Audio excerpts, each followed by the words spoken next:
Welcome to World in 2 Minutes, keeping you up to date with the latest developments around the world.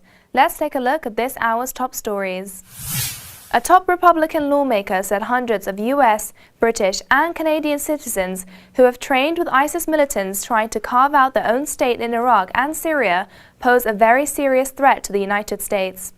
Representative Mike Rogers, chairman of the House Intelligence Committee, urged the Obama administration to aggressively prosecute U.S. citizens who are trained overseas as it weighed options for how to respond to escalating violence by ISIS militants in Iraq. Israel downed a drone over the occupied Golan Heights amid mounting tensions over the UN-patrolled armistice line with Syria on the strategic plateau. An army statement said air defenses successfully intercepted an unmanned aerial vehicle that breached Israel airspace above the border with Syria. Heavy fighting between Syrian government troops and opposition forces flowed into the buffer zone separating Syrian and Israeli-occupied territory at the weekend. Israel seized 1,200 square kilometers of the Golan Heights during the Six-Day War of 1967, then annexed it in 1981 in a move never recognized by the international community.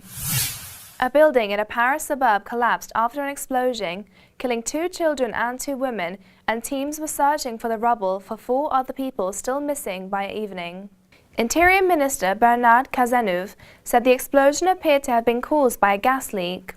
Somalia's government forces regained control of a high-security prison in the capital that was attacked by 7 heavily armed suspected militants who attempted to free other extremists held in there.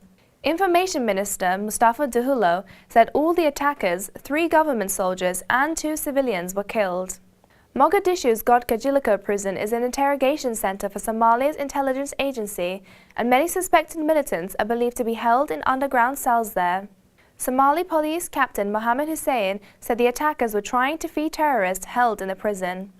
The Somali rebel group Al-Shabaab claimed responsibility for the attack. And we have come to another end of World in 2 Minutes. For more stories and in-depth analysis, you can visit trtworld.com. Goodbye.